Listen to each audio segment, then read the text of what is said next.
Okay, so I'm supposedly live, and I always do this the non-conventional way. I should like try to premiere a video, tell people that I'm going to go live. I should go on at a decent hour, like probably 7, 8 o'clock, and do something.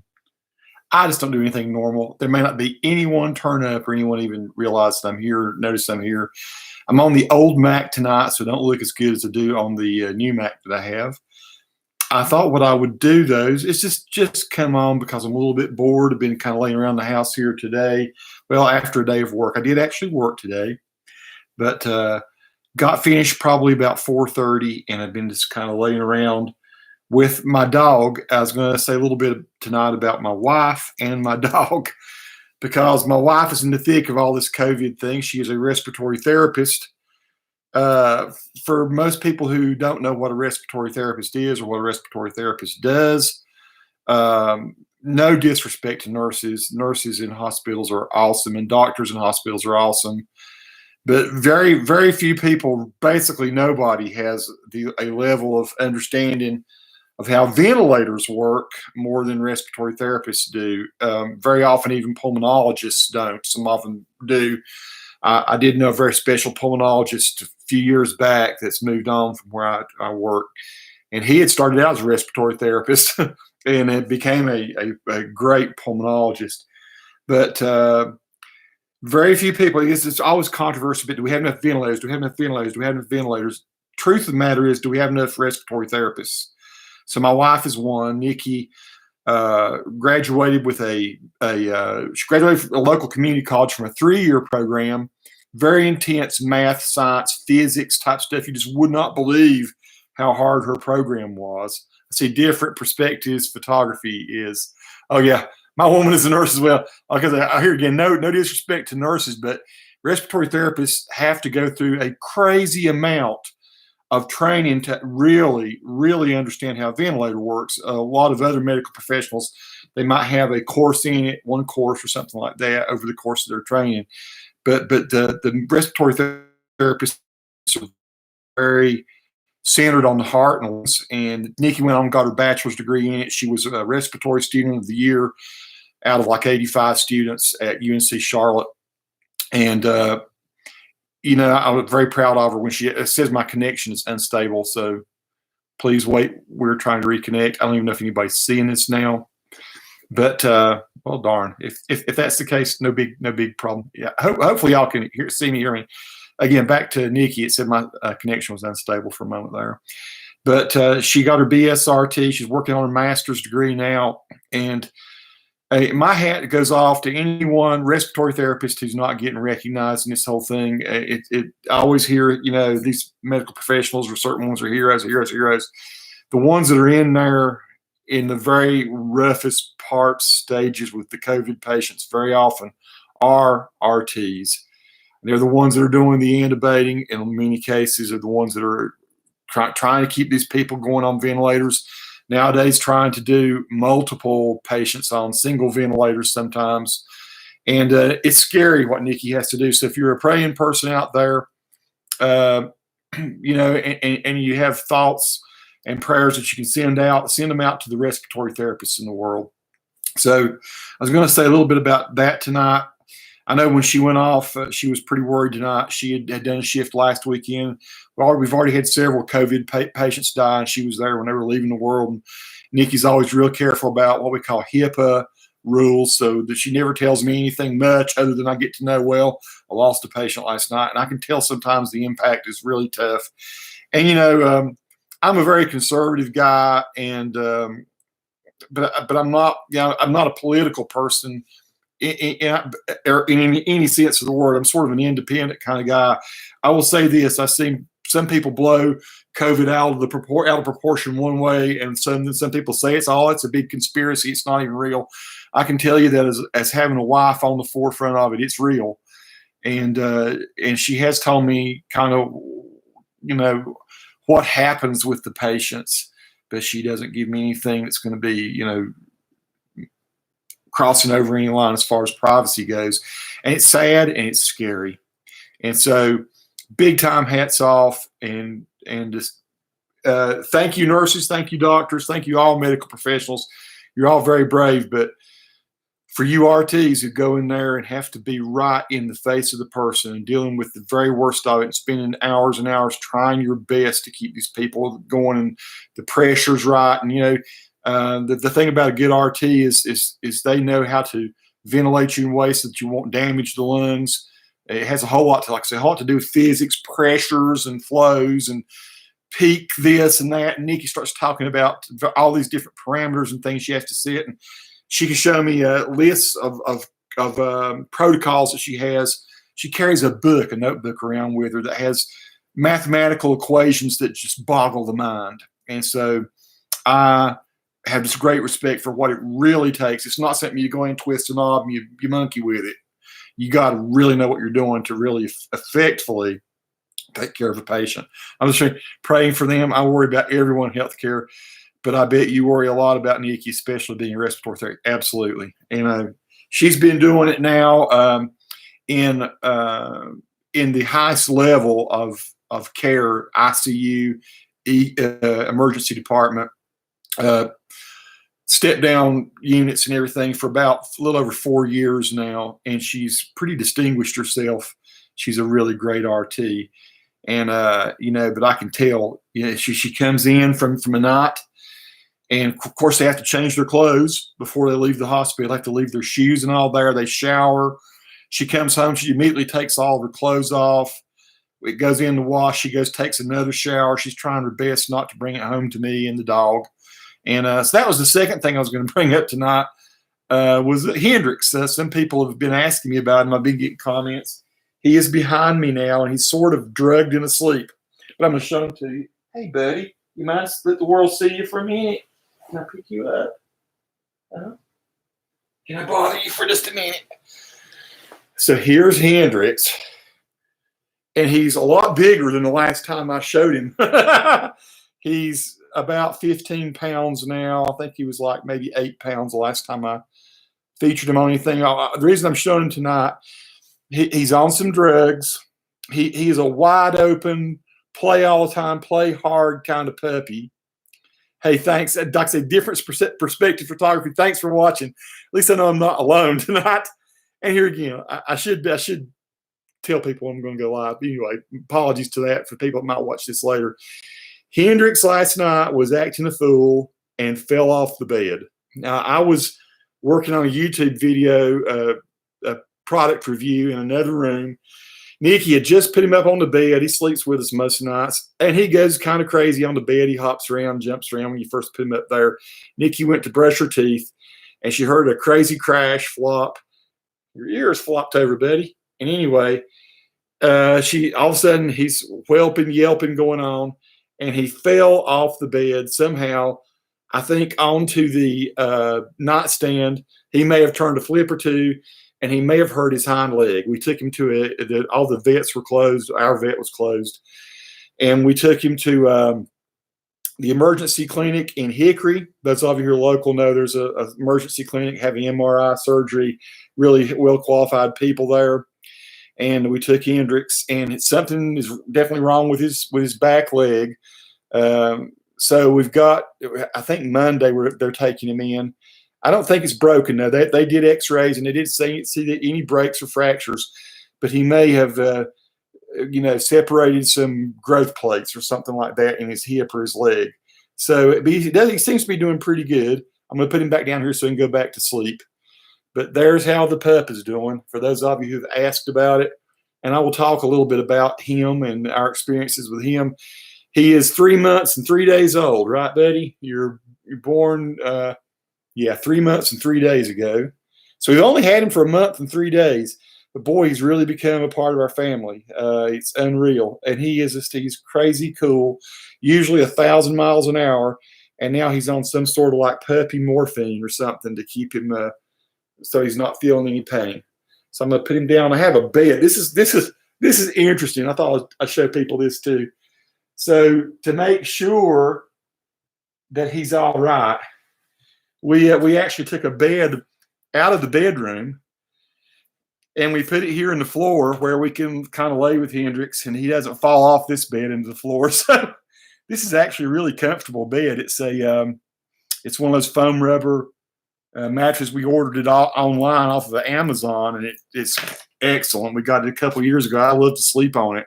Sometimes I take my naps in one of our guest bedrooms, and that is the mattress that we use. So I'm going to be sleeping in the floor with Hendrix tonight.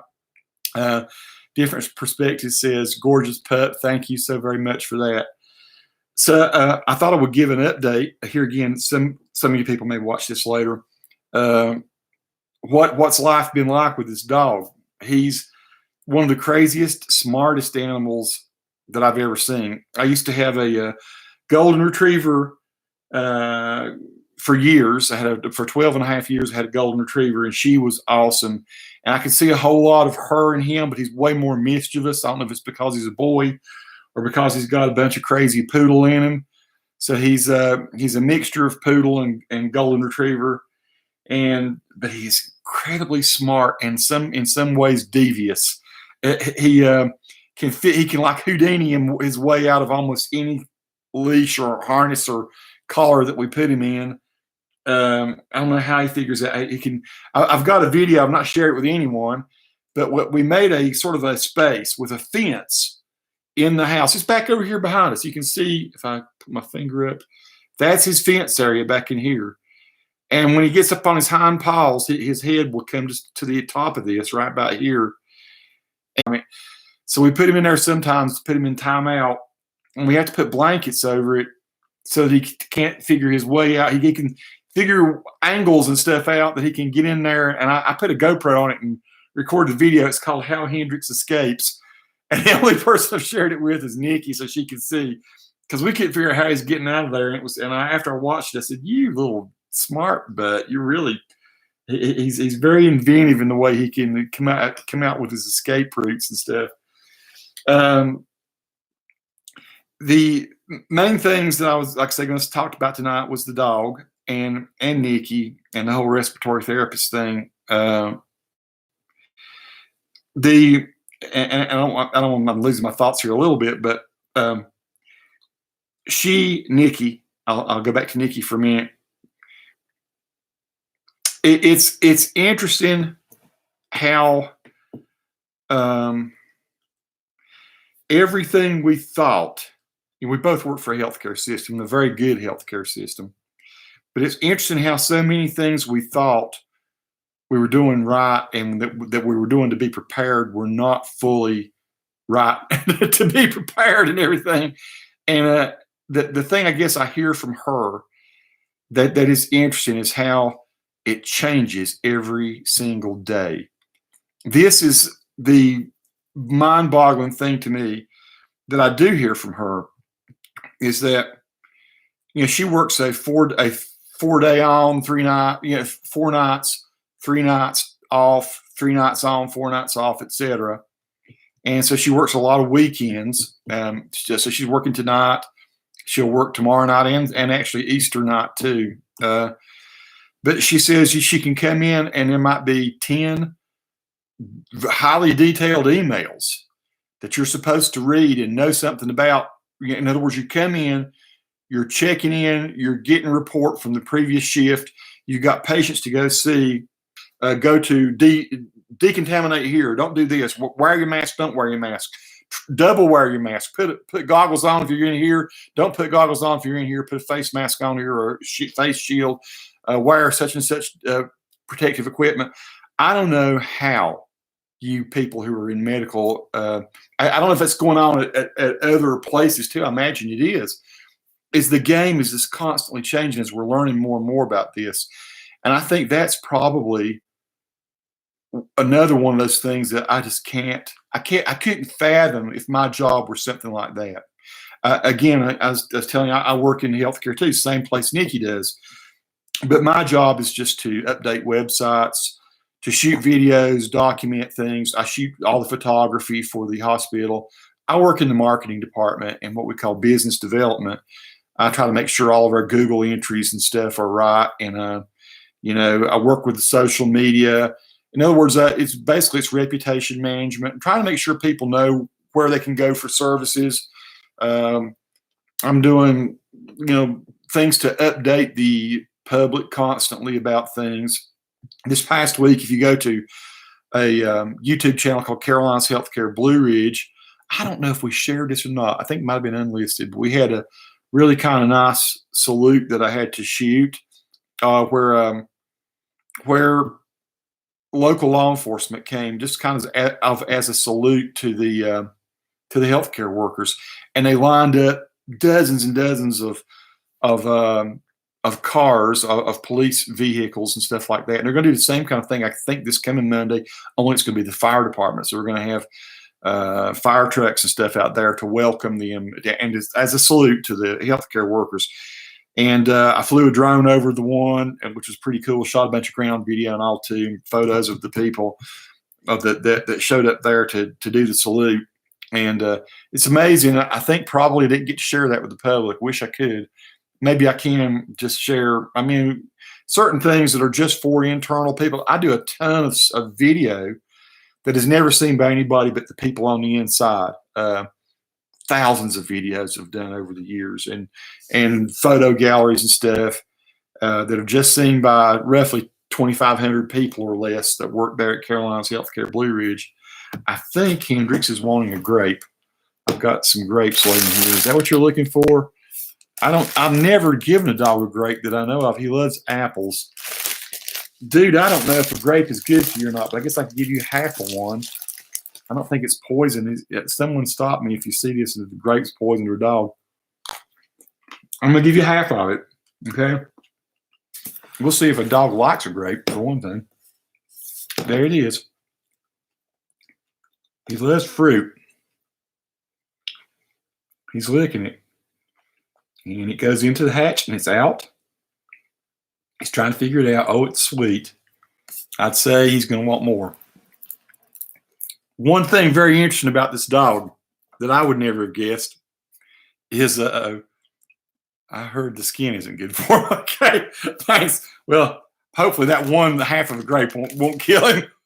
But I'll tell you what he does like. He loves asparagus. I was out walking him. Our asparagus started coming up a couple of weeks ago.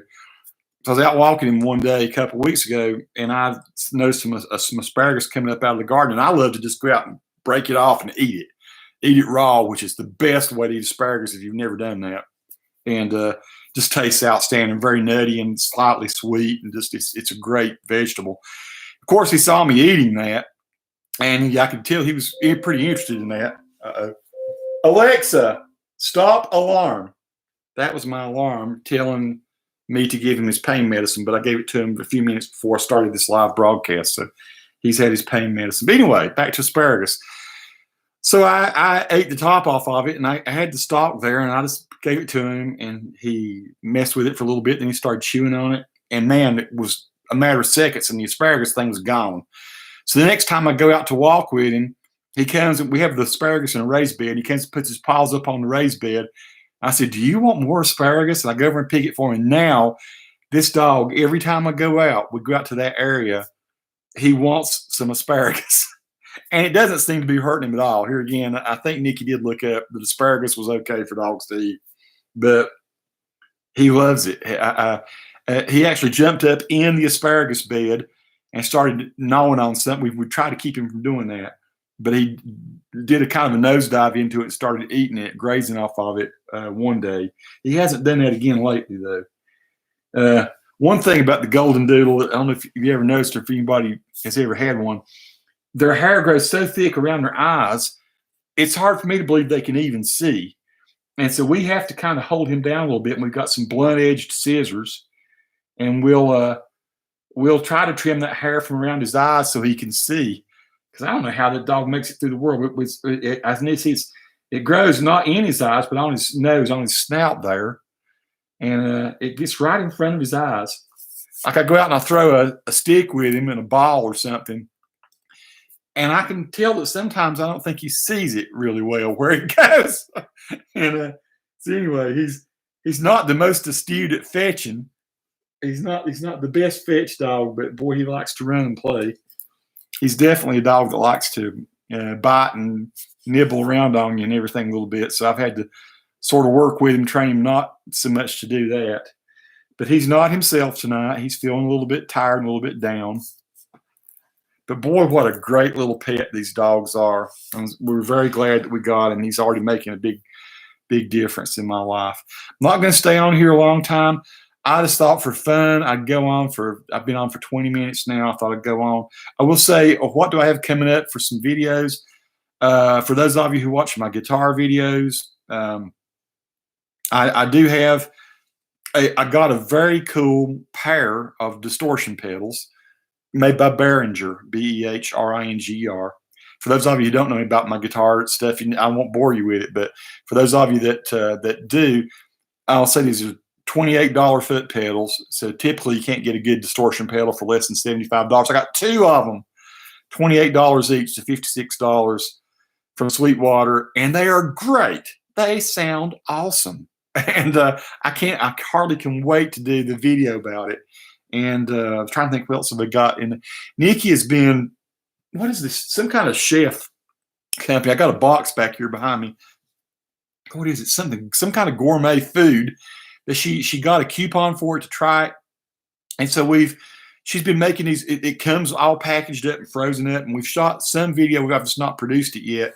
But this stuff is great. I don't know that we can afford it week in, week out, but we have, we're thinking maybe every other month or something, we order some stuff from these people. This is not a COVID cough, at least I hope it's not. At any rate, it's food that's marketed by Kroger. And so I thought, well, how good could this be? Man, it is awesome. And what you do, you follow the instructions and you cook it just the way they say before you cook it. And it tastes usually better than what you get at a restaurant. And this, I should go over and get the box. Just wait for the video, okay? And I'll make sure I say who it is and what it is, where we're getting stuff. I'll show Nikki cooking some of it. It looks great, tastes great. Since I have diabetes, you can ask for foods that are diabetic friendly. And so I've been eating a lot of lean chicken, and salmon and various different kinds of fish and stuff it comes with, and always very good vegetables, fairly low fat, moderate carbs and very high protein foods. And I mean, man, we have been digging that food. It's been some of the best meals. And Nikki says they're pretty easy to cook too. So we're going to put some more cooking videos out. So I know a lot of people watch our channel because of the cooking videos.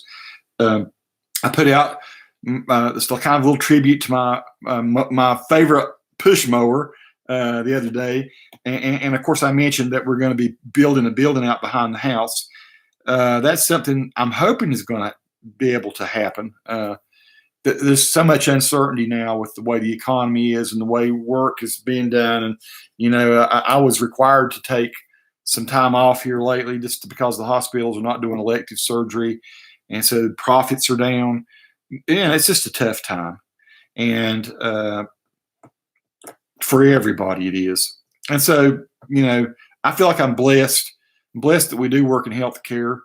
I worry for Nikki. I'm scared for her, but at the same time, she's got the most in-demand job in the world right now. I mean, at least in America.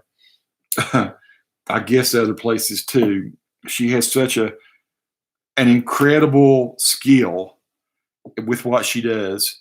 And just the way she can keep people breathing, and she works with everything from neonatal.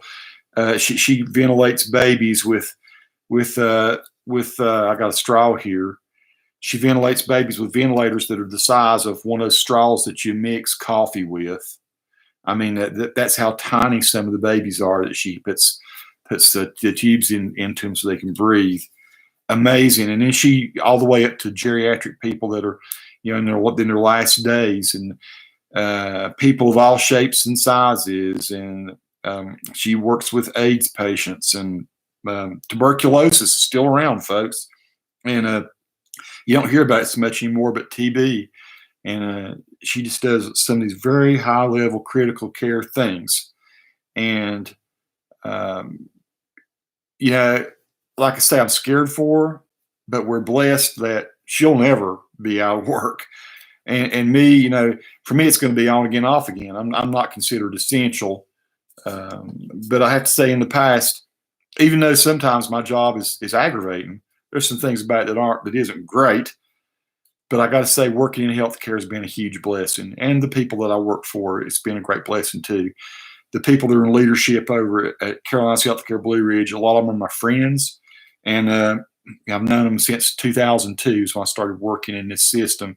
Then for a brief while, I went and worked for Mission. When the people at Mission were great too, people in Asheville. I was there for almost 2 years. So yeah, it's been interesting being a graphic designer, videographer, photographer, communicator. You know, my degree was English communications from Mars Hill. It's been interesting going from private industry. I did a lot of work I did it in travel industry, I did it in engineering, I did community college education. So I've been in various different roles in communications for all these different places, and I've done a ton of freelance work. But I got to say, it's been super interesting being in healthcare doing it. I never would have guessed that I would be, what is this? I started 2002. It's been about 18 and a half years I've been doing for full-time healthcare for a lot of different people. I've done it down at the CMC Maine or Carolina's Healthcare System Maine, now Atrium Health. I've done it for Cleveland County Healthcare System in Shelby and Kings Mountain.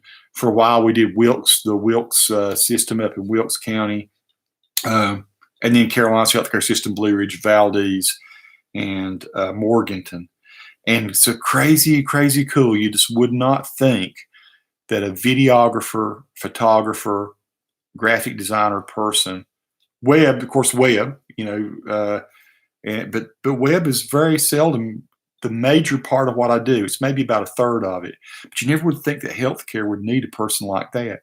But it's been a big blessing to be in that industry, knowing that it was always in demand. So if anybody that I work with sees this, and they may, I'm certainly not going to go on here and trash the people I work for. It's tough. It's got to be tough to make the decisions and know what you got to do to stay in business and to do what the boards want you to do, but most of all, to take care of patients the right way and to allocate your resources the right way, and know how you can prepare for something crazy like this that's been going on. And what is the new normal now? Well, we don't know, do we? I know one thing: this COVID situation is changing healthcare and changing the way people look at it, plan for it. I don't know if anything in the 18 years I've been in healthcare that has turned everything on its end like this. There's a whole lot of different changes in like Medicare reimbursement, and that changes the business end of things. But when business things change, you just adjust. You close some things down, you open some things up, you reinvest in this, you cut your losses and other things. When it's life and death and it's a virus, is unpredictable, and you don't know what in the devil it's going to do and how it's going to propagate. Then you do crazy things like what we've done, like shut down our economy and everything. And I know there's going to have to be some sort of balance that comes out of this. And at some point, we do have to come out of our shell and take a few chances. And so it's going to be interesting to see how these next few weeks and months play out. But all I know is this: it's dangerous out there for healthcare people, and it's dangerous out there for you going out. The COVID virus could be in a lot of places now. And